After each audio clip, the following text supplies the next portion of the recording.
Hey, good day, everyone. This is Yuya, and I'm bringing you another Foundational Friday coming from the Enlightenment and Transformation Experience. Very clear on this evening, and if you're listening, for those of you who'll be listening to the archives, whenever you're listening to it, it's evening for me. But it's a time for celebration, and it's a very upful time for me because we just recently started again our class series, and we have some people who have been slowly trickling into the classroom, which has been wonderful, and getting the instructions and information that they've desired. So that's always wonderful. It's always good for me to see people learn and see them grow and be able to give them something that I know they can really use and apply immediately. Another thing that I want you guys to check out, I released another Orisha mixtape, Volume 2, and this one's really nice too. I have a lot of, you could almost say like trance-like cuts on it. Well, they can become trance-like depending on how you get into them. So definitely pick that up. You can go to orishareligion.com and get your free copy of the Orisha mixtape. And for the classes, we're on the Udemy platform, which is udemy.com, udemy.com/ANU-PRIESTHOOD1. So that's udemy.com/ANU-priesthood1. You can always go to Sadulu House too. The links are there. Just click on classes. Well, getting into this evening session, I wanted to really address the Yoruba Patakis and what they should mean for you and to you, and how you can begin to approach them with a level of confidence and proficiency. For anyone who's not familiar with them, I'll explain. But the Patakis are to be as phrases or stories, or some could even say the mythology that goes along with the Yoruba Odus. Now, the Odus, as I've expressed before, are the cosmic wombs and chakra points to the universe. There are 16 major Odus, leaving us with, when we double them up, a combination of 256. Now, each one of these Odus has a series of stories, or what we call patakis, that are associated with them. And these stories help us to understand various things about those Odus. Now, let's say like this, for those who have no familiarity at all, if you're a first-time listener and you didn't get an opportunity to check out my YouTube video on it or any other show where I explained it, if you could picture an Odu, let's say a symbol that has great power. We'll just keep it simple, like a Ankh, right? And if you look at Ankh, if I said, okay, well, the Ankh represents, the heavenly plane and the earthly plane, or I could say the Ankh represents the male phallus and the female womb, or the Ankh represents, an electromagnetic field. Now, all of these things are true, but it really doesn't make a whole lot of sense to one coming in if I just say that. Okay, so why don't you just say electromagnetic field? Why don't you just say man and woman? Why do I have to look at this symbol? Because the symbol itself serves as a gateway to a multitude of greater understanding. So, for instance, if I said, okay, well, let's look at it like this. We have the Ankh, and we know it has the upside down teardrop shape on the top, one horizontal line going straight, and then one vertical line. So if we say, okay, well, if you were to superimpose that Ankh over Kabbalah, the tree of life, we would see that it lines up to the Sephiroth, right? So we know that there's some connection between the sacred geometry of the tree of life and the Ankh. So we could actually tell a story that would explain tree of life and the Ankh if we said, let's say, okay, Doth, which is that Sephiroth up top, the hidden one, and I spoke about that before. For those of you who have taken the class or in the class, you'll see there's a lesson, a Kabbalistic lesson that you're going to have further down. You shouldn't be to that point yet unless you race ahead, but you'll be dealing with some Kabbalistic understandings. But okay, so Doth is in the middle and it's the hidden Sephiroth. Well, if you were to superimpose an Ankh over the tree of life, where Doth is would be exactly where that hole is in the oval or the teardrop, right? So we know that's the dark hidden there, and everything is black behind it. Everything is dark. Well, that's the same thing as going into a womb. Now, the Ankh symbol itself, that upside down teardrop part or the circular part up top, is supposed to represent the womb. So now we have a greater understanding of what Doth is by the symbology of the Ankh. It's going into the dark place, the womb. Okay? So we could write a whole story about it. Let's just say if it was just a simple erotic story. A simple erotic story now could explain a deeper and greater aspect of the Kabbalistic tree of life. So in Ifa, you have, and not just Ifa, but also when you're casting Dilogun, this is the 16 cowries, you have Patakis, you have stories that are associated with each symbol. And we have, of course, 16 in Ifa, we have our 16 symbols, and when we're casting Dilogun, we have 17, because no shells is Opira, which is itself. So we learn the story so that we can get a greater understanding of the multiple aspects of those symbols and the multiple aspects of those Odus. For our purposes, though, I'm going to start us with a very simple Pataki, and I'm just going to walk you through. Now, this is a Pataki I haven't broken down yet, so I'm going to walk you through it just like I'm reading it for the first time, because I am, and show you a bit of my thought process when I read and what I see. And we're going to pretty much do this in a two-part series, because next part I'm going to get into the actual formula of what goes into creating a phrase or pataki. Because what you'll find is that the Odus, though they are dynamic energies, they're not changing. These are primal energies that have created everything in existence. But the patakis, or the stories associated with them, they are mutable. And they change is because our understanding of certain scientific and cosmic events change. So as that understanding changes, the stories that attach to these primal forces have to change. So I know a lot of you who have probably tried to read the Patakis, especially like if you bought some of the books like 16 Cowries and the Ifa Oracle, it seems very cryptic. And mainly that's because like the 16 Cowries, I think that was written by William Bascom. That book was really written as a thesis. And a lot of the older Yoruba books that you'll pick up and read, they're not really written from the perspective of actually trying to teach you the tradition. They're just kind of observing and putting it out there, because mainly the people who wrote the books didn't understand it themselves anyway. But most of these were people's theses, so it doesn't really explain much. But if any of you have any Patakis at any point, I know a lot of people have complained about how cryptic they are.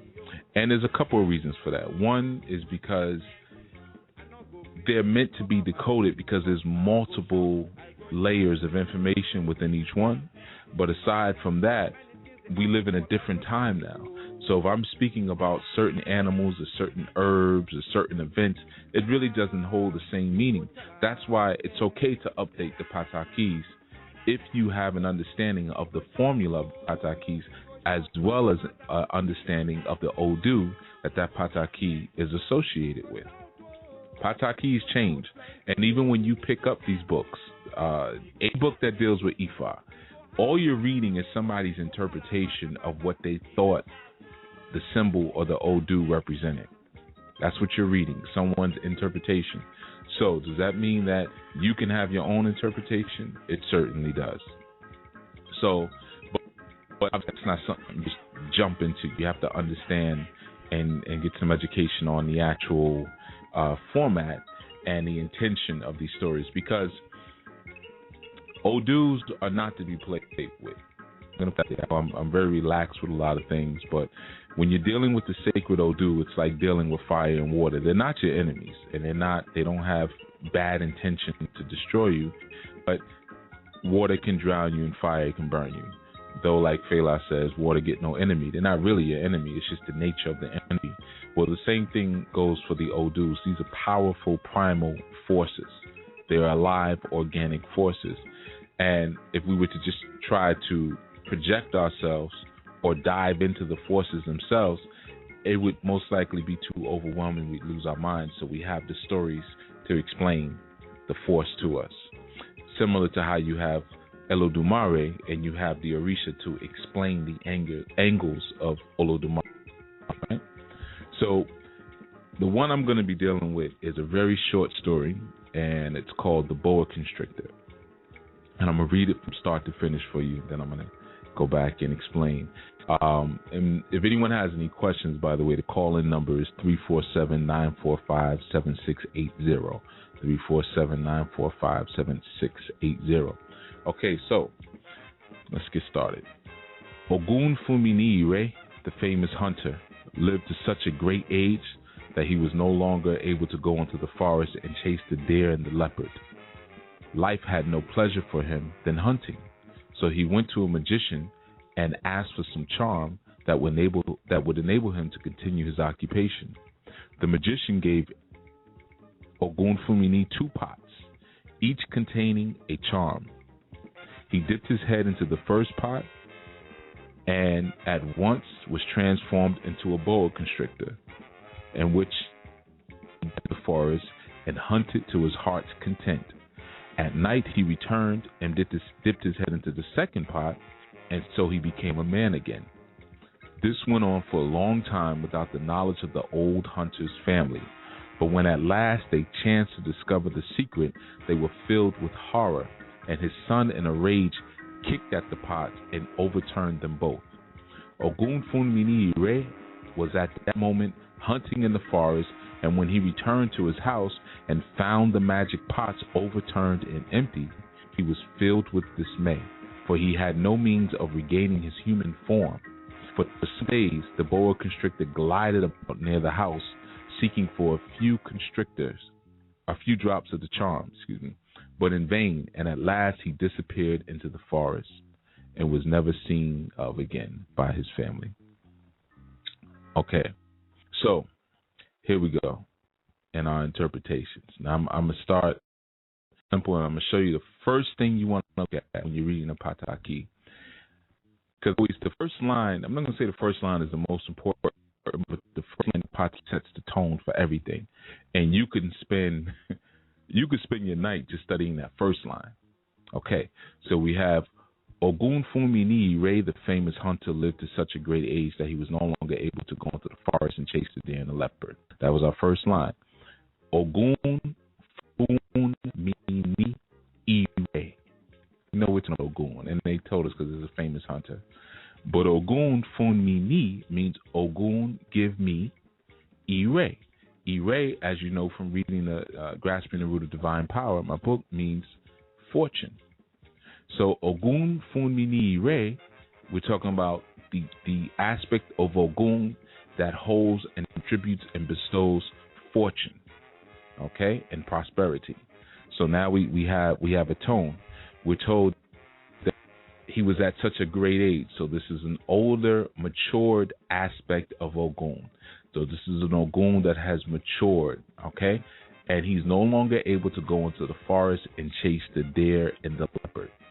So I know it's tempting when we read these things just to skip over stuff, but nothing is put in the Patakis as filler. You're supposed to pay attention to everything that's being said. So he goes into the forest. Well, what is the forest? The forest represents heaven, but it also represents, to a sense, the underworld. Okay, it's that dark place. It's the underworld, but it's where you go to get things, because you always go, everything that you get and you have comes from the spirit world. Everything that's created comes from the spirit world. Okay, so he was no longer able to go into the forest and chase the deer and the leopard. Well, what is a deer and a leopard? The deer in Yoruba culture is a symbol of beauty. The leopard is a symbol of pride, but also a leopard is an animal that kills without being provoked. Okay, so for one to conquer the leopard or be the leopard king like Shango would be one who would almost be like a king of the jungle. The leopard is known to be such a fierce animal. A leopard also represents beauty as well. So in Yoruba we call the leopard Ekun, and the deer is called Egbin. So anytime you see the words Ekun, we're dealing with the leopard, and it's known, it's beautiful because it has a spotted skin, and that's considered to be, a thing of beauty. And I really, I guess here too, because people have leopard skin decorations and things they use in their home. But Egbin, which would be the deer, is also known for beauty and grace. Now, if you notice, Ogun Funmini Re, fortune, chased these animals. Now, that's key because I picked up something later on. But and I'm showing you how I break it down. This is how slow I go. And usually I will go a lot deeper, but for the sake of time and also to not really confuse anybody and to keep on a light level. So we have this famous hunter who is prosperous or gives prosperity, and he chases beauty, and he chases notoriety as a warrior and a hunter. Okay? And then the next line said, life had no other pleasure for him than hunting. So he went to a magician and asked for some charm, which would enable him to continue his occupation. That was most likely Eshu or Ilegba. That could have even been Ochosi, but I'm going to tell you why I think it was Eshu. The magician gave him 2 pots, each containing a charm. He dipped his head into the first pot, and he was transformed into a boa constrictor. And then he hunted, and then it said he dipped his head into the second pot. When he came home, he became man again. So now he's going different worlds, and he's shape-shifting. That's Eshu. Eshu is, again, we know Onibode, or the gatekeeper, bringing us between 2 different worlds. So going from the forest or heaven or the underworld back to home as a man, 5th dimension to 3rd dimension. Okay? Now, what's key, when I said the thing about chasing earlier, it said that he was transformed into a boa constrictor. Now, if you know anything about the boa constrictor stays very coiled up. It's also a very beautiful snake. It has like a very unique design and spotting. But it's for the most part coiled. But when you see the boa, which we know is sacred to Obatala, and I don't know if I've said it in a broadcast before in my book. I know I said it in either one. But I always say that a matured Ogun is Obatala. Oguns reach to the point where they have matured in their Ogunness, in their ferocity, and their heat, and their action. They first become Shango. So the red becomes red and white. So now they have the energy of Ogun and Shango. When all that hot-headedness leaves, and you become the energy of omnipresence, and you understand and recognize the oneness in things, because that's what Obatala represents, then you become Obatala. So that's like a graduation. So we see he becomes a boa, but here's the thing. It says he glided into the forest, and he hunted to his heart's content. Okay? He hunted to his heart's content.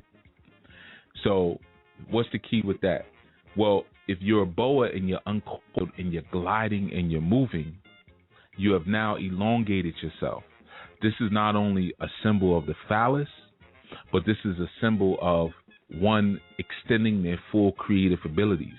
When a boa is wound up or coiled, what is a suppression of creative potential, or even the suppression of sexuality, or the suppression of emotion. So those of you who have dreams and you're a boa, or you see a boa and it's coiled up, that's what that represents.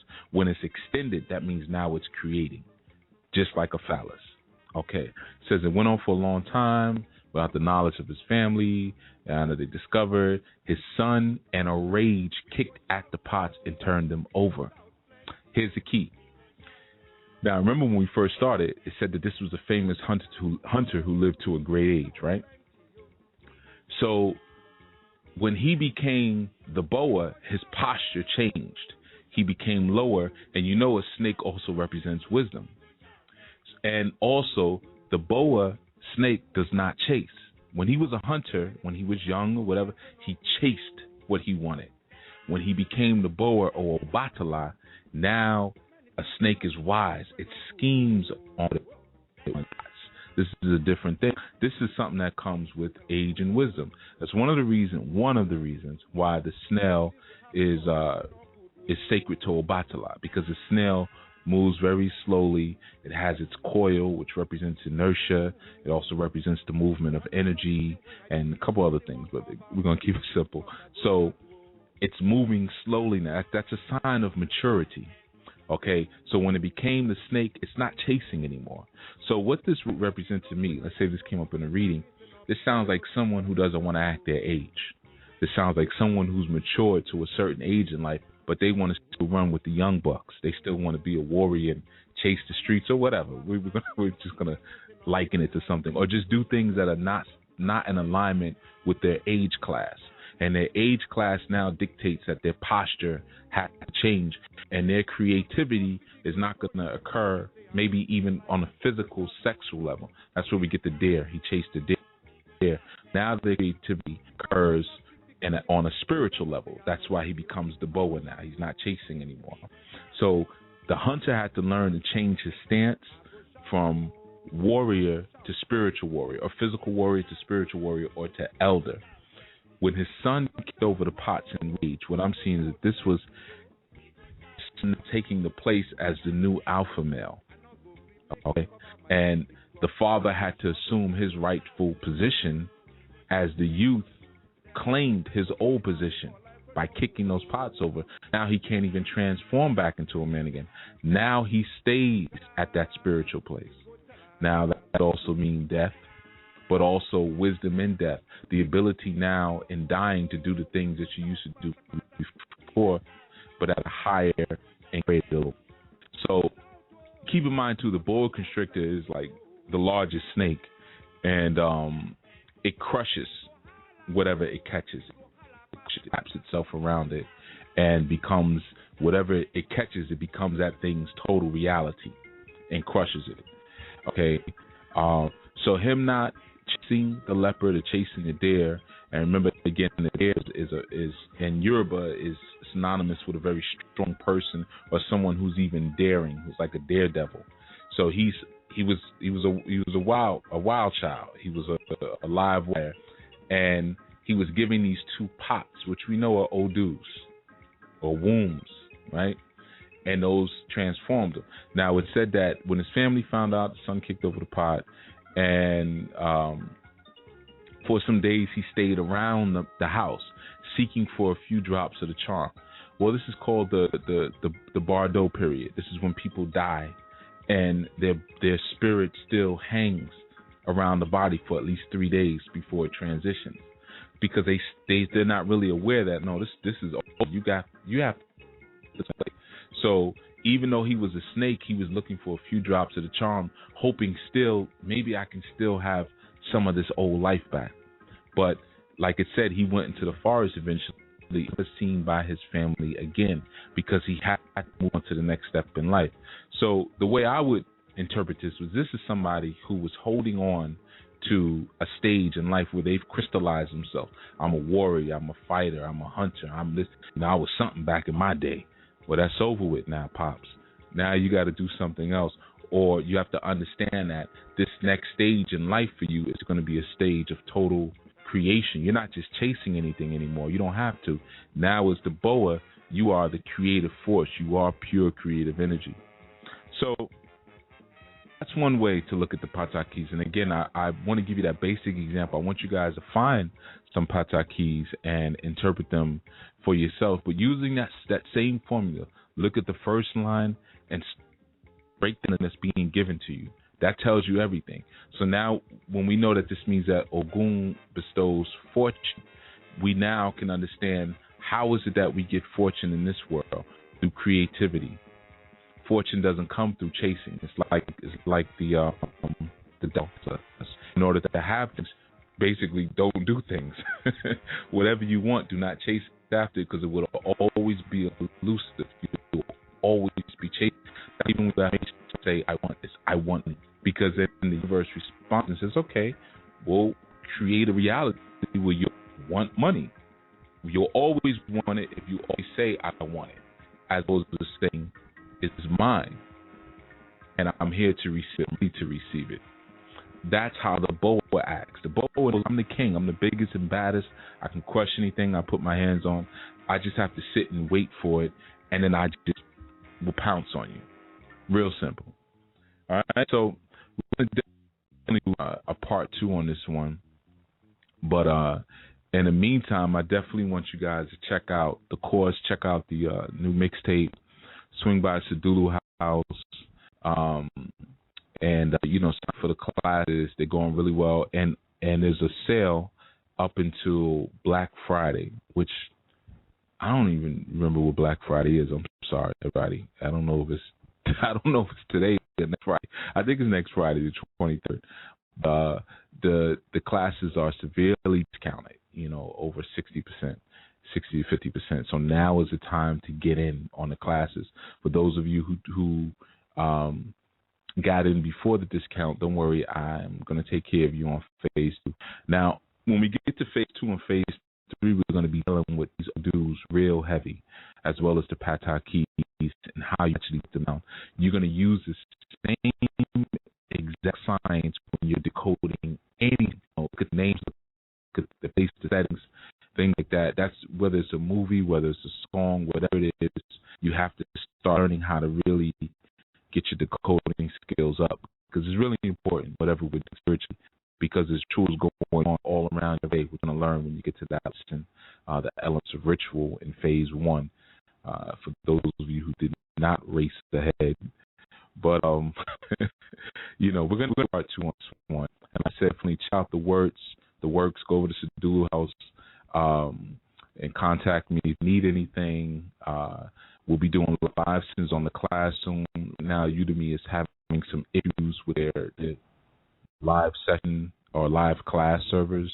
So we're supposed to be up this week, but I didn't get notification, so I'm assuming next week. If not, then we'll just do on Ustream. But we're definitely going to have the live sessions kicking off. But as always, it was a pleasure. And look out for our next session. And prior to that, like I said, I'm looking at doing a live show soon anyway, like a Ustream, so maybe twice a month. So we're able to connect and interact a bit more. But in the meantime, find those Patakis. And when we do part 2 next week, let me know how it went for you. All right? You can always call in or however we're going to do it. All right? So until next time, I'm Yuya, and I really enjoyed this time that we got to spend and just doing a live, real-time interpretation of this Pataki for you. And again, you can always go much deeper, but in the beginning, just keep it real simple. All right? Be well. Peace.